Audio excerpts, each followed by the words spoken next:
গল্পটির শুরুতে একটি কোম্পানির সিন দেখানো হয় যেখানে the tale of water utopia মুভির ভয়েস আর্টিস্টের জন্য অডিশন চলছিল। এখানে আমরা এই গল্পের ফিমেল লিডকে দেখতে পাই, নাম ছিল ইয়ান। ইয়ান এখানে ওর দুটি ফ্রেন্ডের সাথে এসেছিল।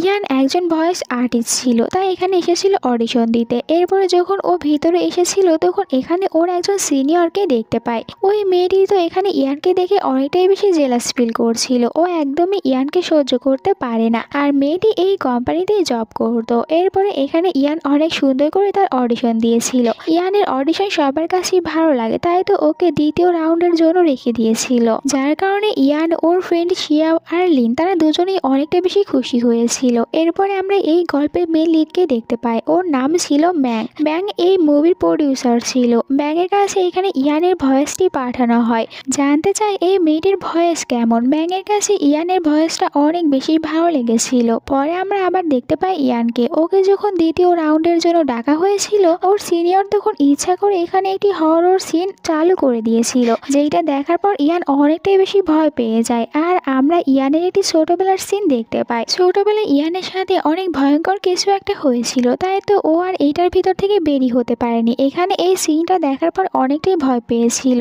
আর এখানে ওর একটি রোগও ছিল, তাই তো এখন ঘুমের ভিতরেই হাঁটতে শুরু করে। ওর অবস্থা খারাপ হয়ে যাওয়ায় ওর ফ্রেন্ডরা ওকে এখান থেকে নিয়ে চলে গিয়েছিল। পরে ইয়ান ওখান থেকে বাইরে চলে আসে। ও যখন রাস্তা দিয়ে হাঁটছিল তখন এখানে ম্যাং ইয়ানকে দেখতে পায়। পরের সিনে আমরা ইয়ানকে ওর ডক্টরের কাছে দেখতে পাই। ডক্টর ইয়ানকে বলে, তোমার এই রোগটি অনেক বছর ধরেই রয়েছে, আর এইটা সেরকম ভালো কোনো চিকিৎসাও নেই। আমার মনে হয় তোমার এটা শুধুমাত্র ভালো হতে পারে যদি তুমি তোমার ট্রু লাভটি খুঁজে পাও, যার কাছে গিয়ে তুমি অনেকটাই বেশ ভালো ফিল করবে। সেই পারবে তোমাকে এর ভিতর থেকে বের করতে। তাই আমি তোমাকে লাস্ট কথা এটাই বলবো, তুমি তাড়াতাড়ি তোমার ট্রু লাভকে খুঁজে বের করো। এরপরে ইয়ান ওই সব কথাগুলো তার দুই ফ্রেন্ডকে জানিয়ে দিয়েছিল। পরের সিনে আমরা একটি ইভেন্টের সিন দেখতে পাই, যেখানে ম্যাং তো তার মুভির জন্য এটার আয়োজন করেছে। এখানে আমরা ম্যাংয়ের বড় ভাইকে দেখতে পাই, নাম ছিল শিন। শিন অনেক ভালো একজন অ্যাক্টর, আর এর পাশাপাশি অনেক ভালো গানও গাইতে পারে। কিন্তু আমরা এখানে জানতে পারি শিং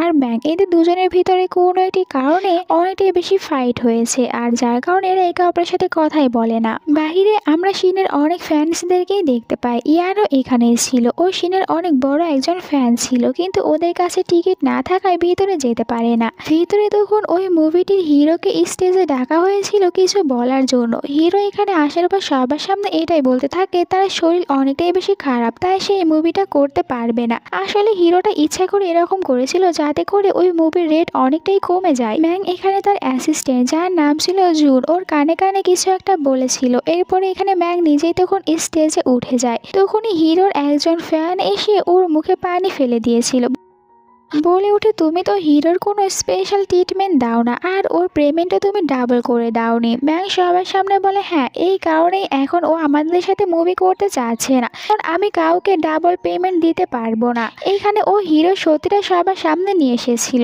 পরে আমরা জানতে পারি এই সব কিছু আসলে ম্যাংয়েরই প্ল্যান ছিল। ওর অ্যাসিস্ট্যান্টকে দিয়ে ওই মেয়েটিকে ভাড়া করেছিল যেন সবার সামনে এসে এরকম একটি কাণ্ড ঘটিয়ে ফেলে। এরপরে আমরা ম্যাংকে দেখতে পাই। ম্যাংয়ের কোটটা এখানে খারাপ হয়ে গিয়েছে, তাই তো ম্যাংকে বাধ্য হয়ে ওর বড় ভাই শিনের মতন একটি কোট পরতে হয়, যেটা কিনা ওর মা ওর জন্য এখানে পাঠিয়েছিল। অন্যদিকে আমরা শিনকে দেখতে পাই। ও যখন এখান থেকে চলে যাচ্ছিল তখন বাইরে ওর অনেক ফ্যান ফলোয়াররা ছিল, তাই তো ওর দিকে দৌড়ে আসতে থাকে। এখানে যখন ইয়ান এত মানুষদেরকে দেখতে পায় অনেকটা বেশি শকড হয়ে যায়, আবারও একা একা হাঁটতে শুরু করে। তখন ওকে দেখতে পেয়েছিল ম্যাং। তখন ইয়ানের পাটা স্লিপ হয়েছিল, তাই তো ও পড়ে যেতে নিলে ম্যাং এসে ওকে সুন্দর করে বাঁচিয়েছিল। ইয়ান এখানে ম্যাংয়ের কোলে মাথা রেখে ঘুমিয়ে যায়। পরের সিনে ইয়ানকে ওর ফ্রেন্ডদের সাথে দেখতে পায়। এইখানে ডক্টরের কাছে ফোন করেছিল লিন, আর বলছিল এই প্রথম এত তাড়াতাড়ি ইয়ান সুস্থ হয়ে গিয়েছে, এটা শুধুমাত্র হয়েছে ওই ছেলেটির কারণে। এখানে বলছিল শিয়াও, আমার মনে হয় ওই ছেলেটি তোমার ট্রু লাভ হবে, আর ওই ছেলেটি কিন্তু শিনের মতন ড্রেস পরেছিল, এর মানে তোমাকে শিনই বাঁচিয়েছিল। দুজনে যেহেতু সেম দেখতে কোটটি পরেছিল, তাই ওদের ভিতরেই ভুল হয়ে যায়। ওরা এখন ম্যাংয়ের জায়গায় শিনকে ভেবে নিয়েছিল ওই ছেলেটি। তাই বলতে থাকে শিয়াও, এখন সময় হয়ে গিয়েছে তোমার ট্রু লাভকে নিজের করে নেওয়ার। শিয়াও বলে, এখন তোমার শুধুমাত্র এইটাই চেষ্টা করতে হবে, তুমি কিভাবে শির আশেপাশে থাকতে পারবে। ও তো চলে যাওয়ার আগেও এখানে ডায়েরিতে লিখে দিয়েছিল যে তুমি এখন থেকে তোমার ঘুম ভাঙানোর জন্য শুধুমাত্র শির পাশেই থাকবে। অন্যদিকে আমরা ম্যাংকে দেখতে পাই। ম্যাং তখন ওর অ্যাসিস্ট্যান্টের সাথে একটি রেস্টুরেন্টে ছিল। এখানে ও ইয়ানের কথাই ভাবছিল। ওর মনে হচ্ছিল যে ইয়ানকে এর আগেও কোথায় যেন দেখেছে। যাই হোক, এটা আমরা পরে জানতে পারবো। এখন তো ওদের মুভিতে হিরো ছিল না, হিরো তো চলে গিয়েছে, তাই ওদের মুভির জন্য একজন হিরোর প্রয়োজন। জুন বলছিল, আমি জানতে পেরেছি আপনার ভাই তো সোশ্যাল মিডিয়াতে একটি ফেক অ্যাকাউন্ট চালায়, যেখানে ও শুধুমাত্র জিয়াং নামের একটি মেয়েকেই ফলো করে রেখেছে আর ওর কণ্ঠের কবিতা শুনতে অনেকটাই বেশি পছন্দ করে। ম্যাং বলে, ঠিক আছে, তাহলে তুমি ওই মেয়েটি সম্পর্কে খোঁজ নাও। অন্যদিকে আমরা জানতে পারি জিয়াং নামের যে আইডিটা রয়েছে ওটা অন্য কারণ না, ইয়ানেরই ছিল। ইয়ান ওখানে নিজের কণ্ঠের কবিতাগুলো আপলোড করতো। এইদিকে সে যখন গান রেকর্ড করতে চাচ্ছিল ওর একদমই ভালো লাগছিল না, তাই মন ভালো করার জন্য এইখানে জিয়াং এর তখন কবিতাগুলো শুনতে থাকে। এইদিকে ম্যাংকে দেখানো হয় ও যখন চলে যাচ্ছিল তখন ভাবতে থাকে সে কেন বারবার ওই মেয়েটির কবিতা শোনে, তাই নিজেও তখন ওই মেয়েটির কবিতা শুনতে শুরু করে, যেটা ওর কাছে অনেকটাই বেশি ভালো লেগেছিল। হাঁটতে হাঁটতে ও চলে এসেছিল ইয়ানের দোকানের বাহিরে। তখন বাহিরে বৃষ্টি পড়ছিল। একটু পর ইয়ান তো ওর জন্য একটি ছাতা নিয়ে চলে আসে। ম্যাং ওকে দেখতে শুরু করে। বলছিল ইয়ান যে এখন তো বাহিরে অনেকটাই বৃষ্টি, তাই আপনি আমার দোকানে কিছুক্ষণ থাকতে পারেন। এরপর ওকে নিয়ে দোকানে চলে এসেছিল। দুজনে এখানে প্রথমে অনেক গল্প করতে থাকে। এরপর এখানে দেখা যায় এদের ভিতরে কিছুটা রোমান্টিক সিনও দেখাচ্ছিল, যেখানে দুজনে অনেকটাই ক্লোজে ছিল। এরপরে ম্যাং এখান থেকে একটি সিডিও কিনেছিল আর এটা প্যাক করার জন্য জিনিস আনতে ভিতরে চলে যায় ইয়ান। তখন ম্যাং এখানে ওই ডায়েরিটা দেখতে পায়, যেটাতে কি না ওর ফ্রেন্ড লিখে দিয়েছিল যে তোমাকে সবসময় শির আশেপাশেই থাকতে হবে। এটা দেখার পর ম্যাং এখানে ইয়ানকে ভুল বুঝে নিয়েছিল, তাই তো এখান থেকে চলে যায়। ইয়ান বাইরে আসার পর আর দেখতেই পায় না এখানে ম্যাংকে। এরপর আমরা দেখতে পাই ম্যাং চলে এসেছিল এখানে ওর ভাইয়ের সাথে দেখা করতে। ওর ভাইকে বলছিল, তুমি যদি আমার মুভিতে হিরো হয়ে কাজ করো তাহলে আমি কিন্তু তোমাকে ওই জিয়াং নামের মেয়েটির সাথে দেখা করিয়ে দিতে পারি, কারণ ও আমার কোম্পানিতে ভয়েস আর্টিস্টের জন্য অডিশন দিতে এসেছে। আর আমি যদি না চাই তাহলে তুমি কিন্তু কখনোই আমার পারমিশন ছাড়া ওর সাথে দেখা করতে পারবে না। সেই তখন ওর মুভিতে কাজ করতে রাজি হয়ে গিয়েছিল। একটু পরে এই খবরটি সবাই জানতে পেরেছিল। এখানে বলতে থাকে ওর ফ্রেন্ডরা ইয়ানকে, দেখো তোমার কাছে এখন অনেক বড় একটি চান্স রয়েছে, তোমাকে ওখানে যে করেই হোক না কেন কাল সিলেক্ট হতেই হবে। এরপরে তুমি সবসময় শির আশেপাশেই থাকতে পারবে। পরের দিনে ইয়ান ওর ফ্রেন্ডের সাথে চলে এসেছিল অডিশনটি দেওয়ার জন্য। অনেকটাই বেশি খুশি ছিল। এখানে আমরা জুনকে দেখতে পাই ওর কিছু ফ্রেন্ডের সাথে কথা বলছিল যে আমার পেছনে একটি মেয়ে অনেক বছর ধরেই পড়েছিল, আমি ওকে একদমই পাত্তা দিতাম না, আমি তো অনেক কষ্ট করি ওই মেয়েটিকে আমার পিছন থেকে ছাড়াতে পেরেছি। তখনই ওর কাছে শিয়া উঠে আসে। আসলে শিয়াও ওই মেয়েটি ছিল আর ওর এক্স গার্লফ্রেন্ডও ছিল, কিন্তু এখানে কিন্তু শিয়াও নিজের ইচ্ছা থেকে ওর সাথে ব্রেকআপ করেছিল আর এখন এখানে নিজের মতন করে বানিয়ে সবাইকে গল্প বলছিল। একটু পরে ইয়ানের অডিশনটি নেওয়ার জন্য ভিতরে ম্যাং চলে এসেছিল। ম্যাং এখনো ইয়ানের ওপরে অনেকটাই রেগেছিল, তাই তো জিজ্ঞাসা করে যে তুমি এখানে কেন এই অডিশনটি দেওয়ার জন্য এসেছো। ইয়ান এখানে বলেছিল সে এখানে শিয়ার জন্য এসেছে, যার কারণে দুজনের ভিতরে তখন এখানে অনেক বড় একটি ঝগড়া হয়ে যায়। এরপরে তারা তখন ওই জিয়াং নামের মেয়েটিকে খুঁজতে থাকে আর ওকে খুঁজতে খুঁজতে দেখা যায় এখানে শিয়াওয়ের বাড়িতেই চলে এসেছিল। দুজনে আবার একে অপরকে দেখে অবাক হয়ে যায়। এদের সবার ভিতরে তো এখানে অনেকটাই বেশি ঝগড়া ছিল, তাই ভালোভাবে কথা বলতেই পারছিল না। বলতে থাকে ম্যাং, তুমি চাইলে আমাদের কোম্পানিতে ভয়েস আর্টিস্টের জব করতে পারো আর এখানে শিও আসবে, তাই তুমি ভেবে দেখতে পারো। ইয়ান রাজি হচ্ছিল না। ওর ফ্রেন্ড ওকে বোঝায় তুমি ওখানে গেলেই শুধুমাত্র শির আশেপাশে থাকতে পারবে, তাই ইয়ান রাজি হয়ে গিয়েছিল। কোম্পানিতে আসার পরে ইয়ান ম্যাংকে বলে সে আজকে শির সাথে দেখা করতে চায়। ম্যাংয়ের ইচ্ছা না থাকা সত্ত্বেও সে রাজি হয়ে গিয়েছিল। আর আজকে তো এদের মায়ের বার্থডেও ছিল। এদের মা একটা জিনিসই চাইতো যে তাড়াতাড়ি যেন এরা দুই ভাই বিয়ে করে নেয়। এখানে যখন ম্যাংয়ের সাথে দেখতে পেয়েছিল ইয়ানকে তো অনেকটাই খুশি হয়ে যায়। তাই অ্যাসিস্ট্যান্ট জুনকে বলছিল আমি তোমাকে এটাই বলবো যে তুমি চেষ্টা করো কিভাবে ওদের দুজনকে অনেকটাই বেশি কাছে নিয়ে আসতে পারবে। আমি চাই যেন ম্যাং ওকেই বিয়ে করে। এরপরে ইয়ান সাদ এসেছিল। ও এখানে কবিতা প্র্যাকটিস করতে শুরু করে, যেটা ওর শির সামনে বলতে চাচ্ছিল। তখন এখানে শি এসেছিল আর ওর ভয়েসটা শুনতে পায়, তাই বুঝতে পারে ওই যে মেয়েটির কবিতা এতদিন ধরে শুনতো ওই মেয়েটি আসলে এই মেয়েটি। এরপরে ইয়ান যখন জানতে পারে শিনও তার কবিতা শুনতে অনেকটাই বেশি পছন্দ করে, তখন সে অনেকটাই খুশি হয়ে যায় যে তার পছন্দের আইডল তারই কবিতা শুনতে অনেক বেশি পছন্দ করে। এরপরে তারা দুজনে একসাথে কথা বলতে চলে এসেছিল। ইয়ান এখানে অনেকটাই খুশি হয়ে তাকে বলতে থাকে, আমিও বাকি সবার মতন আপনার অনেক বড় ফ্যান, আর এই কারণেই আমি এখন চাচ্ছি যে আপনি সবসময় আমার সাথেই থাকুন। আপনি যদি কোনো কিছু না মনে করেন তাহলে কি আমি সবসময় আপনার সাথেই থাকতে পারবো। এইসব কিছু জানার পরে এখানে সে মনে করে বাকি সব ফ্যানদের মতনও হতে পারে ইয়ান তার ক্রেজি ফ্যান, তাই তো ও এখানে ইয়ানকে বাকি মেয়েদের সাথে মিলিয়ে ফেলে আর এখান থেকে চলে গিয়েছিল।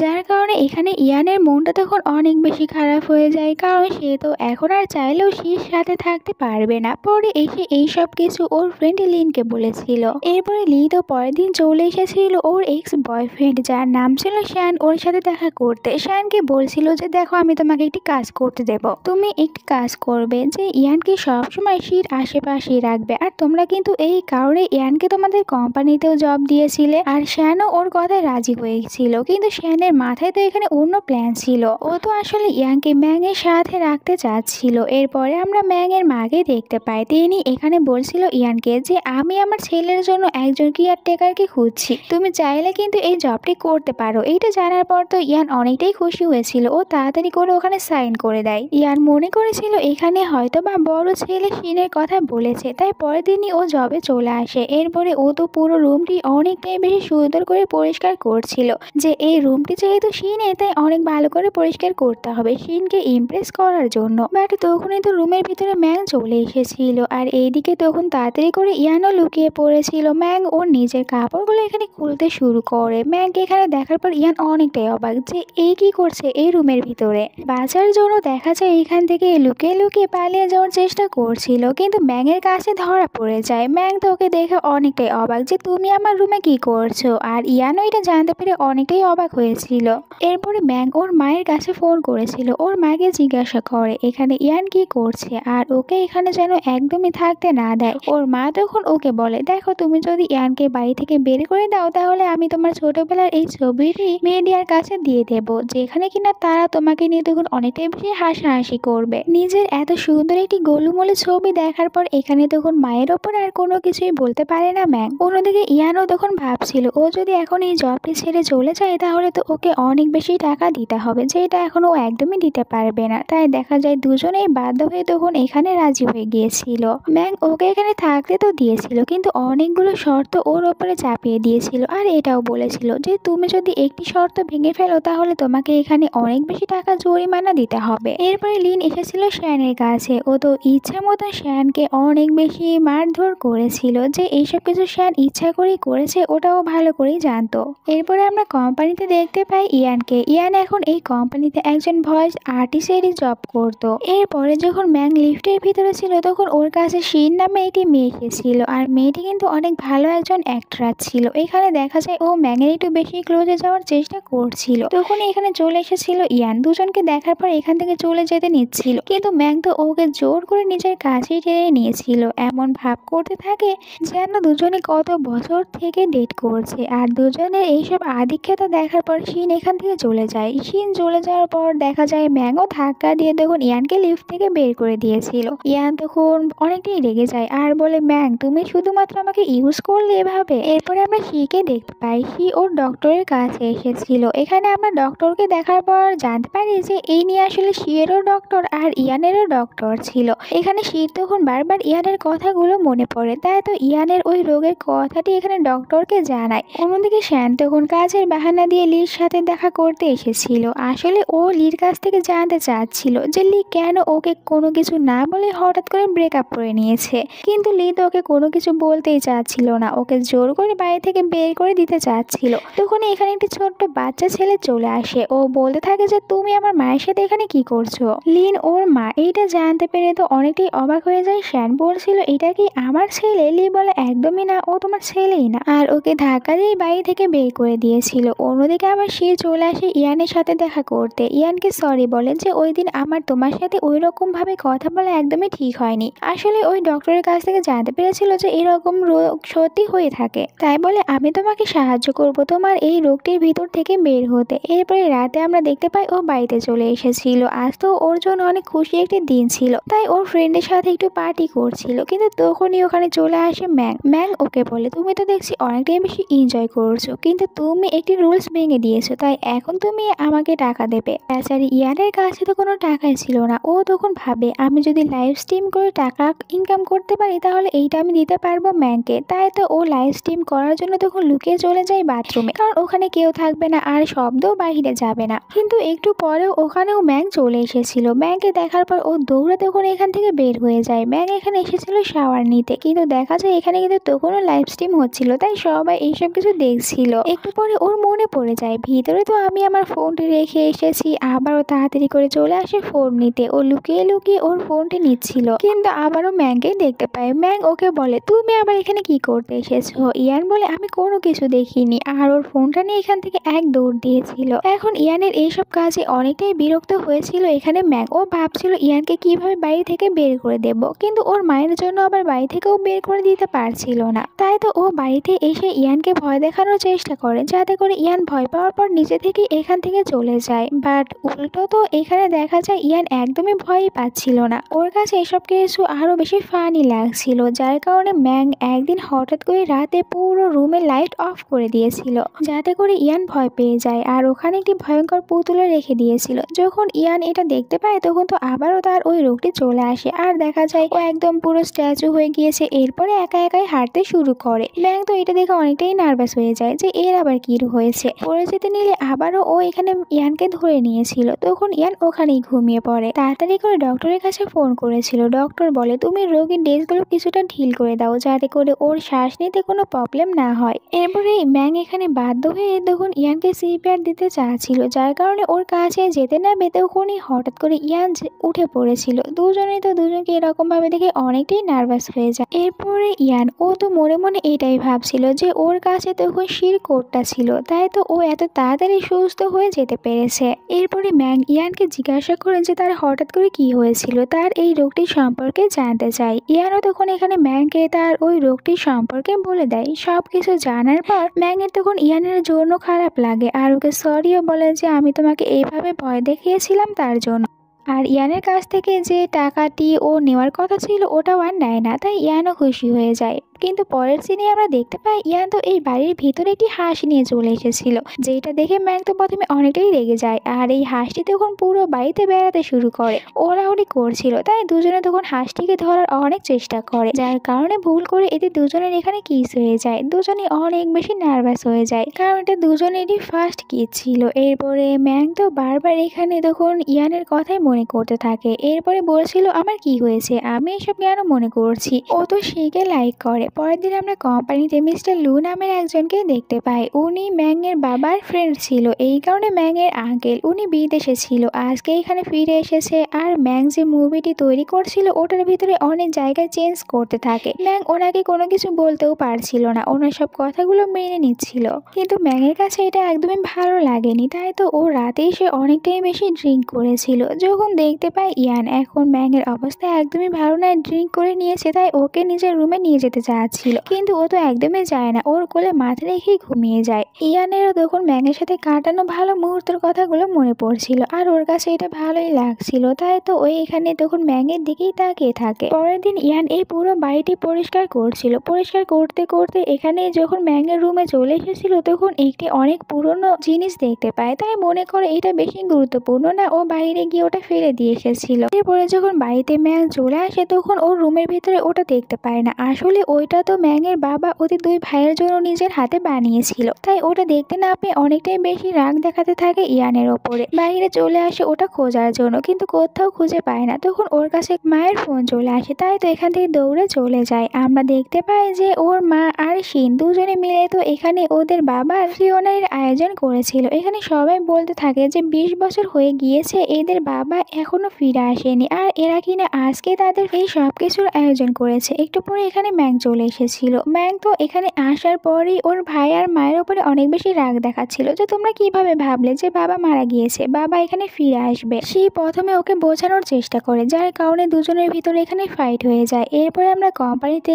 ইয়ানের ওই সিনিয়রকে দেখতে পাই। এখানে আবারও ইয়ানকে ভয় দেখিয়েছিল, যার কারণে ইয়ান আবারও এরকম ভাবে হাঁটতে শুরু করে। সবাই তখন এখানে কেমন জানি ভাবে ইয়ানকে দেখতে থাকে। লিন তখন তাড়াতাড়ি করে ফোন করেছিল শির কাছে, তাকে এখানে আসতে বলেছিল। একটু পরে এখানে ম্যাং চলে আসে। যখন দেখতে পেয়েছিল ইয়ানের এরকম অবস্থা, ও ইয়ানকে কোলে উঠিয়ে নিয়ে চলে আসে। একটু পরে এখানে সে চলে এসেছিল, ইয়ানকে হাত করে নিয়েছিল। এরপরে দেখা যায় ইয়ানের কপালে কিস করে, যেটা দেখার পরে এখানে ম্যাং তো পুরোই শকড হয়ে দাঁড়িয়ে থাকে। এইটা ওর কাছে একদমই ভালো লাগে না। এরপরে তারা দুজনে বাইরে ছিল। সে বলছিল ম্যাংকে আমাদের উচিত হবে না একদমই যে আমাদের মায়ের সামনে ফাইট করা। এখানে তখন বলে ম্যাং ঠিক আছে, আমরা দুজনে মায়ের সামনে কখনোই ফাইট করব না। সে বলে আমি দেখছিলাম ভিতরে তুমি তো ইয়ানের অনেক বেশি কেয়ার করছিলে। এখানে বলে ম্যাং করবই তো, কারণ ও আমার কেয়ারটেকার। ওর যদি কিছু হয়ে যায় তাহলে আমার বাড়ির দেখাশোনা কে করবে? মেয়েটি সত্যি অনেক বোকা, আমার আশেপাশে থাকার জন্য তোমার কেয়ারটেকার হয়েছে। এটা জানার পর ম্যাং একটু হেসে দেয় আর বলে কেন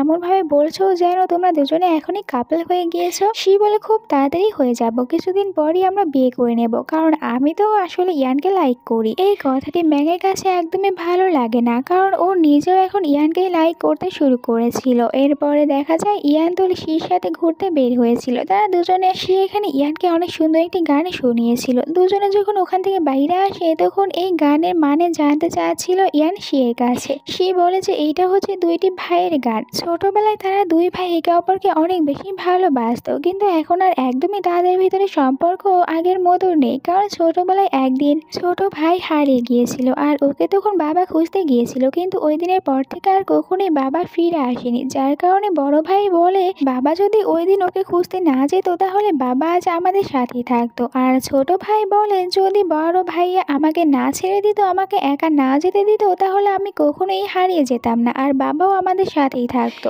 এখানে যখন শির কাছ থেকে এই গানের অর্থটি জানতে পেরেছিল ইয়ান, তখন ও ভালো করেই বুঝতে পারে যে এইটা আসলে ওদের দুই ভাইয়েরই গল্প। এরপরে দেখতে পায় ম্যাং তো অনেকটাই বেশি আপসেট হয়েছিল, যার কারণে ও এখানে অনেকটাই ড্রিঙ্ক করে নিয়েছিল। একটু পরে বাইরে যখন ইয়ান চলে আসে, ও তো দেখতে পায় ম্যাং এরকম অবস্থায় পড়ে আছে। ম্যাংকে আবারও ম্যাংয়ের রুমে নিয়ে যেতে চাচ্ছিল, কিন্তু ম্যাং তখন ওর সাথে এখানে একদম পুরো বাচ্চাদের মতন ব্যবহার করতে শুরু করে। এমনকি দেখা যায় ও তো এখানে শির মতন করে তখন ইয়ানের কপালেও একটি কিস করে দিয়েছিল।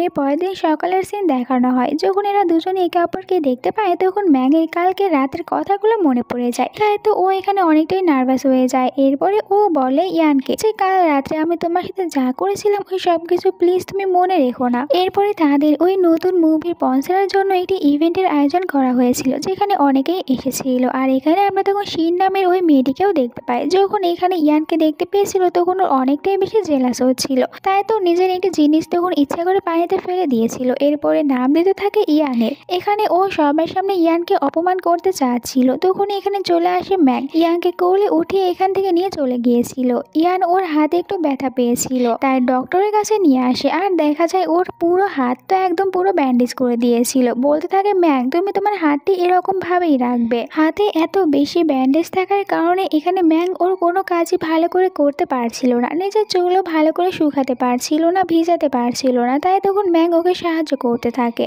এইভাবে দুজনের ভিতরে সময় কাটতে থাকে। এরপরে তো দেখা যায় ইয়ান ওর যে ভয়েসের যে কথাগুলো বলবে ওগুলো এখানে সুন্দরভাবে ম্যাংয়ের সাথে প্র্যাকটিস করছিল। দুজনে অনেকটাই বেশি ক্লোজে চলে আসে। ম্যাংয়ের কাছে এখন অনেকটাই অন্যরকম ফিলিংস হচ্ছিল, তাই তো ও তখন ইয়ানের মুখের উপরে তাওয়ালটি রেখে চলে গিয়েছিল। পরের দিন ইয়ান তার এইসব কথাগুলো ওর যে ফ্রেন্ড রয়েছে ওকে বলেছিল। ওর ফ্রেন্ড বলে আমার মনে হয় ম্যাং তোকে লাইক করে, তাই তো তোর সাথে এরকম করছে। যদিও ইয়ান ওর কথাগুলো বিশ্বাস করেনি, কিন্তু ও বাড়িতে আসার পর এটা পরীক্ষা করতে চাচ্ছিল। তাই ম্যাংকে বলে চলো আমরা দুজনে মুভি দেখতে যাই, কিন্তু ম্যাংয়ের অনেক বেশি কাজ থাকায় ও এখানে ইয়ানকে মানা করে দিয়েছিল। কিন্তু এরপরে তো ও নিজে থেকে আবার ইয়ানকে মেসেজ করে বলেছিল যে কালকে আমি তোমার সাথে মুভি দেখতে যাব। এইটা দেখার পর ইয়ান অনেকটাই খুশি হয়েছিল। পরের দিন ও সময় মতন চলে আসে মুভি দেখার জন্য, কিন্তু আমরা অন্যদিকে ম্যাংকে দেখতে পাই কোম্পানিতে তখন একটি মিটিং নিয়ে বিজি ছিল, যার কারণে ও এখানে ইয়ানের কোনো মেসেজই দেখতে পায় না। ইয়ান এরপরে ওর ফ্রেন্ডকে মেসেজ করে বলে আমি মুভি দেখতে এসেছি। ওর ফ্রেন্ড বলে তুই কোন মুভিটা দেখতে এসেছিস? ও মুভিটার নাম বলে দিয়েছিল আর এরপরে হলের ভিতরে চলে যায়। এইদিকে তখন ওর ফ্রেন্ড যখন ওটার নাম দেখতে পায় তখন বুঝতে পারে এটা তো একটি হরর মুভি। এটা ইয়ানকে আবার ফোন করে জানাতে চাচ্ছিল, কিন্তু ইয়ান আর ওর ফোনটি ধরতে পারে না। এই কারণে তখন ফোন করেছিল শির কাছে। শিরকে সবকিছু বলে দিয়েছিল যে তাড়াতাড়ি ওখানে চলে যাও। অন্যদিকে ম্যাংয়ের মিটিং শেষ হয়ে গেলে ও ইয়ানের দেওয়া সব মেসেজগুলো দেখতে পায়, এই জন্য তাড়াতাড়ি করে ওই জায়গায় চলে এসেছিল। আর কিন্তু ওর আগে এখানে শিও চলে এসেছিল। শি দেখতে পায় ইয়ান তখন বাইরে হাঁটাহাঁটি করছিল। ও দৌড়ে গিয়ে ইয়ানকে জড়িয়ে ধরে। ইয়ান ওকে বলে যে আরে আমি যখন বুঝতে পেরেছি ওইটা হরর মুভি তখন ভিতর থেকে চলে এসেছি, এখন আমি একদমই ঠিক আছি। আর দুজনকে তখন এইরকম ভাবে দেখতে পায় ম্যাং, তাই তো ও আর একদমই ওদের কাছে যায় না, ওখান থেকেই ফিরে আসে। এরপরে শি ওকে বাড়িতে ড্রপ করে দিয়েছিল। ভিতরে আসার পর ম্যাংকে দেখতে পায়। ম্যাং ইয়ানকে মিথ্যে কথা বলে যে আমার অনেকটাই বেশি মিটিং এর চাপ ছিল তাই আমি আর ওখানে যেতে পারিনি। আর এটাও বলে যে আমাদের দুজনের কন্ট্যাক্ট খুব তাড়াতাড়ি শেষ হয়ে যাবে। ইয়ান বলে আমি এরপরেও এখানে কিছুদিন থাকতে চাই। ম্যাং বলে থাকার কোনো দরকার নেই, আমি কন্ট্যাক্টই ভেঙে দিচ্ছি। এইটা জানার পর এখানে ইয়ানের অনেকটাই খারাপ লাগে। এরপরে ইয়ান ওর ফ্রেন্ডের সাথে বাইরে দেখা করে, ওর ফ্রেন্ডকে সবকিছু বলেছিল। আর এটাও বলে আমার মনে হয় আমি ম্যাংকে লাইক করতে শুরু করেছি। লিওকে বোঝায় তুমি ম্যাংকে লাইক করতে পারবে না, তোমার লাইফ পার্টনার হবে শি, ও তোমাকে ভালো করতে পারবে। ইয়ানও এখানে লির কথাগুলো বুঝতে পেরেছিল, তাই তো ও ঠিক করে যে ও এখন ম্যাংকে ভুলে যাবে। পরের দিন সকালের সিন দেখানো হয়। আজকে এখানে ইয়ানের লাস্ট দিন ছিল, তাই তো ও বলে ম্যাংকে যেন ওর সাথে ঘুরতে যায়। ম্যাং ওইতে রাজি হয়েছিল। দুজনে একসাথে বাহিরে ঘুরতে বের হয়। দুজনে একসাথে অনেক বেশি ভালো সময় কাটায়, এতে তারা দুজনেই অনেক বেশি খুশি ছিল। অন্যদিকে আমরা লিনকে দেখতে পাই। ওর ছেলের স্কুল থেকে সবাই ক্যাম্পিং করার জন্য একটি জায়গায় এসেছিল, কিন্তু ওর ছেলে তো এখানে একদমই খুশি ছিল না, কারণ এখানে সবার সাথে মা আর বাবা ছিল, কিন্তু ওর বাবা ছিল না। একটু পরে দেখা যায় এখানে শ্যান তো একদম পুরো হিরোদের মতন করে চলে এসেছিল। ওকে দেখার পর লিনের ছেলে অনেক খুশি হয়ে যায়। ক্যাম্পিং শেষ হয়ে গেলে এরপরে শ্যান ওদেরকে বাড়িতে রেখে দিয়েছিল। বাড়িতে আসার পর এখানে লিন আবার বলে দেয় শ্যানকে আমি শুধুমাত্র আমার ছেলের বাবাকেই লাইক করি, যেটা জানার পর শ্যানের কাছে অনেকটাই খারাপ লাগে, তাই বাড়ি থেকে চলে যায়। অন্যদিকে আমরা ইয়ানকে দেখতে পাই। আজকে ম্যাংয়ের বার্থডে ছিল, তাই তো ও ম্যাংকে একটি জায়গায় নিয়ে এসে অনেকটাই বেশি সুন্দর করে ম্যাংকে এখানে বার্থডে উইশ করেছিল। এরপরে দুজনে একে অপরকে গুড বাই বলে। আজকের পর এরা দুজনে আর একে অপরের সাথে দেখা করবে না। এখানে দুজনেই অনেকটা বেশি আপসেট ছিল। আর ইয়ান তো কান্না করতে করতে এখান থেকে চলে যায়। বাড়িতে আসার পর ওর ফ্রেন্ডকে জড়িয়ে ধরেও কান্না করছিল। অন্যদিকে ম্যাংও তখন বাড়িতে চলে আসে, কিন্তু ওর বাড়িতে আর একদমই ভালো লাগছিল না। সব জায়গায় ও এখানে ইয়ানকে মিস করতে শুরু করে। বেচারা এরপরে তো আবার বাড়ি চলে আসে। ওখানে ওর অ্যাসিস্ট্যান্ট শ্যানও ছিল। শ্যান ওকে বলে আমার মনে হয় তোর একবার বলে দেওয়া উচিত ইয়ানকে যে তুই ওকে লাইক করিস। ম্যাং বলে এটা আমি করতে পারবো না, কারণ ও আমাকে না বরং শিকে লাইক করে। এরপরও ওর অ্যাসিস্ট্যান্ট অনেক বেশি জোর করছিল যে একবার তো বলে দেখ, হতে পারে ও তোকে লাইক করে। যার কারণে এটা দুজনে তখন আবার ওদের এই প্ল্যানের ভিতরে যে ইয়ানের ছেলে ফ্রেন্ড রয়েছে ওকে নিয়েছিল। এরপরে ও চলে যায় ইয়ানের কাছে। ইয়ানকে ভুলভাল বুঝিয়ে একটি জায়গায় নিয়ে এসেছিল, আর এদের দুজনকে একা রেখে ওরা এখান থেকে চলে যায়। ম্যাং এখানে পুরো কনফিডেন্স নিয়ে এসেছিল ও এখানে ইয়ানকে নিজের ফিলিংসটা বলে দেবে। দেখা যায় ওই রকমই হয়। ইয়ানকে ওর ফিলিংসটা বলে দিয়েছিল, কিন্তু ইয়ান তো ম্যাংয়ের কাছ থেকে ওর নিজের হাতটি ছাড়িয়ে নিয়েছিল আর বলে আমি এটা কখনোই অ্যাকসেপ্ট করতে পারবো না। আসলে এখানে ইয়ান তো ওর রোগের জন্যই ম্যাংকে মানা করে দিয়েছিল। আপসেট হয়ে এখান থেকে চলে যায়, আর বেচারা ম্যাংয়েরও মনটা ভেঙে গিয়েছিল। পরের দিন কোম্পানিতে আসার পর ওর যত রাগ ছিল এখানে সব রাগ ঝাড়তে থাকে অ্যাসিস্ট্যান্টের ওপরে। বাইরে আসার পর আবার দেখতে পায় একটি ছেলে আর মেয়ে কোম্পানির ভিতরেই কিনা ফ্ল্যাটিং করছিল। এটা দেখে ওর অনেক বেশি রাগ হয়। ওদেরকে অনেকটাই বকা দিয়েছিল। ছেলেটি ভয় পেয়ে গিয়েছিল, ভুল করে ওর নিজের হাতের উপরেই কফি ফেলে দেয়। তখন আবার বলতে থাকে ম্যাং ওকে যে কি এখন কি অনেক বেশি ব্যথা লাগছে, কিন্তু তুমি যদি একবার এইসব প্রেম ভালোবাসার ভিতরে চলে যাও তাহলে আরো বেশি ব্যথা পাবে, কারণ ও তো নিজেই ছ্যাঁকা খেয়েছে, তাই এখন হাড়ে হাড়ে বুঝতে পারছে। পরের দিনে দেখতে পাই যে এখানে ইয়ান তখন শির সাথে একটি পার্কে এসেছিল। এখানে অনেক বাচ্চারা ছিল, তারা বাচ্চাদের সাথে অনেক বেশি এনজয় করে। সেই তো বাচ্চাদের জন্য একটি সুন্দর গানও গেয়েছিল। এরপরে ও ইয়ানের সাথে গল্প করতে থাকে। এখানে সব বাচ্চারা অনাথ ছিল, তাই ও বলতে থাকে ইয়ানকে যে সত্যি কথা বলতে আমিও অনাথ, আমাকে ছোটবেলায় আমার মা আর বাবা দত্তক নিয়েছিল। ছিল, এরপরে ম্যাং হয়েছে। এমনকি ওনারা সবসময় আমাদের দুজনকে একই রকম করে ভালোবেসেছে। আমি নিজেও জানতাম না যে আমি ওনাদের আসল ছেলে না, কিন্তু আমার বয়স যখন 5 বছর ছিল তখন আমি এটা জানতে পেরেছিলাম। কিন্তু এই কথা আজ পর্যন্ত ওনারা ম্যাংকে বলেনি, তাই ম্যাংও জানে না যে আমি ওর আসল ভাই না। একটু পরে ইয়ানের কাছে অ্যাসিস্ট্যান্ট ফোন করেছিল, তাকে বলে যে এখানে ম্যাংয়ের একটি অ্যাক্সিডেন্ট হয়েছে। তাই তো তারা দৌড়ে চলে আসে হসপিটালে। এখানে যখন অ্যাসিস্ট্যান্ট ওদেরকে কিছু বলতে নেবে তার আগে দেখতে পায় যে নার্সরা তো এখানে কাউকে নিয়ে যাচ্ছিল, যেটা দেখার পর ইয়ান দৌড়ে চলে আসে। ও মনে করেছিল এটাই ম্যাং, তাই ও তো অনেক বেশি কান্নাকাটি করতে শুরু করে আর বলছিল তাড়াতাড়ি উঠে পড়ো, আমিও তোমাকে লাইক করি, কিন্তু আমি এই কথাটি ওই দিন তোমাকে বলতে পারিনি আমার রোগের কারণে। দূর থেকে ইয়ানের বলা সবগুলো কথাই ম্যাং শুনতে পেয়েছিল। ও তো সোজা এসে এখানে ম্যাংকে কিস করে দিয়েছিল, যেটা আবার দেখতে পায় এখানে শির কাছে অনেক বেশি খারাপ লাগে। এরপরে কারের ভিতরে ইয়ান জানতে পারে ম্যাংয়ের তো আসলে হাতে শুধু একটু আঘাত লেগেছিল আর ও কি না কি ভেবে নিয়েছে। এরপরে দুজনে বাড়িতে চলে আসে। দুজনে একসাথে অনেক বেশি খুশি ছিল। রাতে যখন দুজনে চলে গিয়েছিল ঘুমানোর জন্য তখন এখানে ম্যাং ইয়ানকে একটি গল্প বলতে শুরু করে যে ছোটবেলায় আমাকে একবার কিডন্যাপ করা হয়েছিল, আমি তো অনেক কষ্ট করে ওখান থেকে পালিয়ে গিয়েছিলাম, কিন্তু বাড়িতে আসার পর জানতে পারি যে বাবা আমাকে খুঁজতে গিয়েছে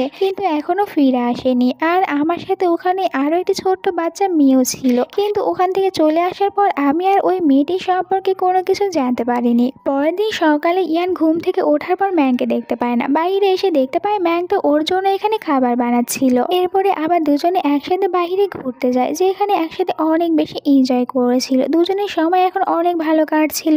পরে আমরা দেখতে পাই লিনকে। লিন এখানে ওর আর শাইনের কথা ভাবছিল। যখন ওরা দুজনে কলেজে পড়তো তখনকার কথা। ওরা দুজনে ঠিক করেছিল গ্র্যাজুয়েশন শেষ হওয়ার পর ওরা দুজনে বিয়ে করে নেবে। কিন্তু একদিন যখন লিন শাইনের রুমে এসেছিল তখন তো এখানে একটি অন্য মেয়েকে দেখতে পেয়েছিল, যাকে দেখার পর ওর মনটাই ভেঙে গিয়েছিল আর এই কারণেই ও শাইনের সাথে ব্রেকআপ করেছে। অন্যদিকে সে তখন ডক্টরের সাথে দেখা করতে এসেছিল। ও আপসেট ছিল, তাই বলতে থাকে ডক্টর যে তুমি কি ইয়ানের জন্য আপসেট রয়েছো? কেন আপসেট হচ্ছ? কারণ তোমরা দুজনে তো একে অপরের জন্য, তোমরা দুজনে তো কখনো আলাদা হতেই পারবে না, এটা গডই ঠিক করে দিয়েছে। তুমি একমাত্র ওই ছেলে যে কিনা ইয়ানকে ঠিক করতে পারবে। কারণ ওই দিন যখন তোমাদের ওই মুভির কনসার্টটি হচ্ছিল তখন যখন বাইরে ইয়ান ওই রকম ভাবে হাঁটছিল তুমি ইয়ানকে হাঁক করে ধরার পরে তো ইয়ান ঠিক হয়ে গিয়েছিল। ডক্টরের কাছ থেকে এটা জানার পর ও তাড়াতাড়ি করে গিয়ে ওই দিনের সিসিটিভি ফুটেজ চেক করতে থাকে, যেখানে ও দেখতে পেয়েছিল আসলে ওই দিন তো ইয়ানকে হাঁক করে নিয়েছিল ম্যাং, আর ম্যাং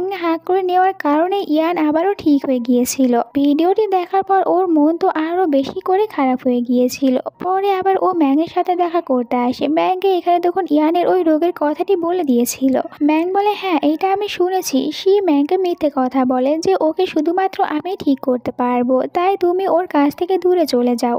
বাট ও তো ম্যাংকে সত্যি কথা বলে না যে ম্যাংই আসলে শুধুমাত্র ইয়ানকে ঠিক করতে পারবে। পরের দিন ম্যাং ইয়ানকে নিয়ে প্রথমবারের মতন ডেট করতে গিয়েছিল। তারা দুজনে একসাথে অনেক বেশি সময় কাটে আর অনেক জায়গায় ঘোরাফেরা করে। এরপরে দুজনে যখন রাস্তা দিয়ে হাঁটছিল তখন এখানে হঠাৎ করে ম্যাং ইয়ানকে বলতে থাকে আমি তোমার রোগের সম্পর্কে সবকিছু জানতে পেরেছি, তোমাকে একমাত্র সেই ঠিক করতে পারবে, তাই তুমি আমার কাছে না থেকে তোমার নিজের রোগটি ভালো করার জন্য শির কাছে থেকে যাও। আর এখানে ইয়ানের সাথে ব্রেকআপ করে নিয়েছিল। ব্রেকআপ করে এখান থেকে চলে যায়। ইয়ান তখন ওখানেই কান্না করতে শুরু করে।